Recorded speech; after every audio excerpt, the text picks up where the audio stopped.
Find out that this is so and dare to commit yourself to the truth as you find it. Mm-hmm. If humanity really gets to the point where it dares to do that, it has enough really good information, then we will probably pass our final exam. At the present moment, we are here clearly for our minds, our capability to discover principles operating in the universe, which can only be mathematically expressed, such as Newton's discovery of the law of gravity and the inter-attraction of bodies, that the inter-attraction is varied as a second power of the arithmetical distances. You double the distance away, you reduce the inter-attraction as 1/4 what it was, but there will always be attractiveness. And this is our great gravity of our universe. So when you know these mathematical laws, human beings have this capability no other phenomena has of access to principles of the universe by which it is designed. We must be here for something very, very important, but where mind must be in control to make a, and to dare go along with the truth mind discovers. At the present moment, muscle and cunning are in control of human affairs. Muscle, cunning, greed, selfishness, look out for self. We've paid amazing. 6 weeks ago, we have 75% of all the television sets in America looking at two men trying to smash their thinking machines. Mm-hmm. We pay those men over a couple of millions of dollars to put on that kind of a show. Mm-hmm.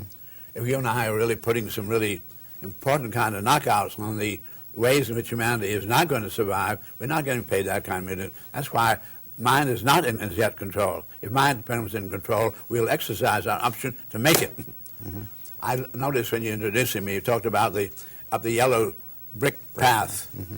We were not going up a yellow brick path. We're going up an invisible path. All right. And it's an invisible path into a condition where what we learn, when you use the words in and out instead of up and down, you will then bring in the world of electronics, where you learn you can tune in a program or tune it out. When you tune it out, doesn't mean it's non-existent. Then you get into in and out, you begin to get something quite new. In this room right now, and any room around the world, any place, there are over 2 million programs going on, any which you could tune in. The fact that you're not tuning in doesn't mean they're there, not there. This brings you really to the mystery, really begin to understand something about life. The life is not the organic system. At 83, I've now consumed over 1,000 tons of food, air, and water, which came temporarily in my hair and my skin, got brushed off. I'm not yesterday's vegetables. I am something that's absolutely weightless, and you're something absolutely weightless. We are great programs of integrity, of a capability to support the integrity of eternally regenerative universe. And we're here for that purpose. And if we're not in support of the integrity of eternally regenerative universe by using our faculties to gain local universe information, to solve local universe problems, then we're going to fail our exams. Mm-hmm. So the big story out here right now is we are living in an incredible mystery.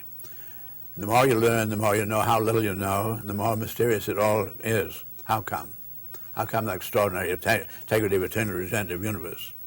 And the more tiny you are, but you realize you have some of that great mystery in you, and you've got to make it available to others.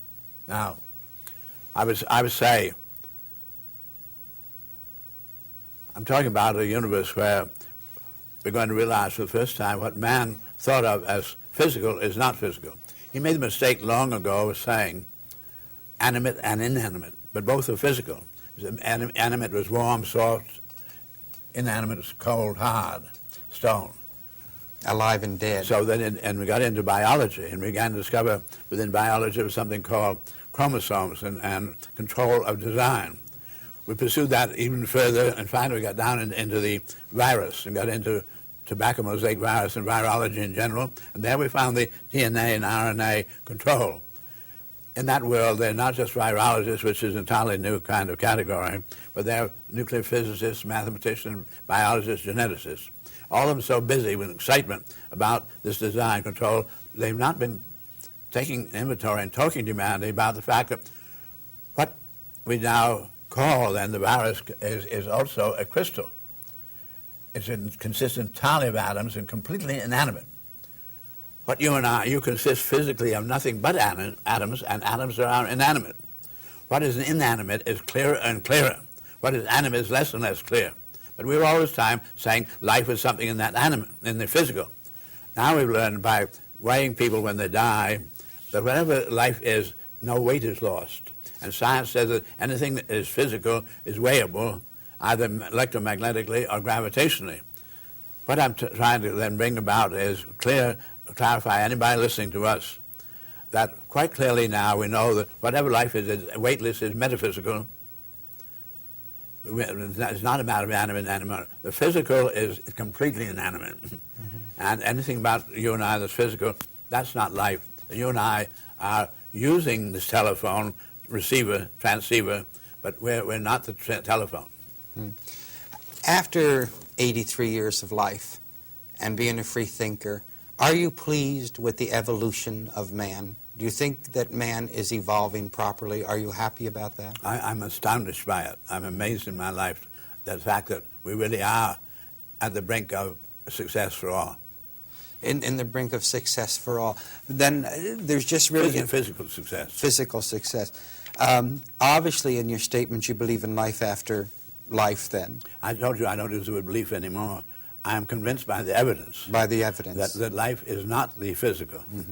Therefore, we're all inherently immortal.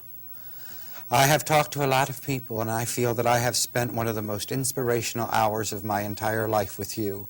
And any part of me that was down or not sure has been reaffirmed and reassured by your presence, and I'm sure that I would tell you that in behalf of the entire audience that has watched this show.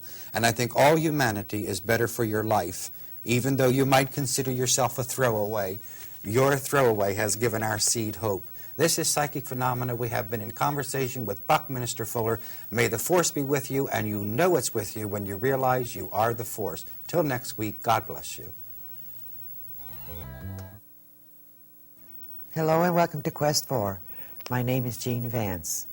20 years ago, Damian Simpson created a program called Psychic Phenomena, The World Beyond. It was a program that was so far ahead of its time that it was almost to the point of being radical. But many of the people that he brought into the foreground are now stars in the metaphysical world. Many of the people who came on that show who were absolutely unknown, but today are almost household words. Damian was so good at what he did, and he believed so greatly in this field. He believed in what he believed. He believed in the universal mind. He believed in spirituality. He believed that all people were one. He believed so many things, and so many of us feel that his work was so important that we truly must continue with his work. Damian's sudden transition was a shock to most of us. To all of us, it was a shock.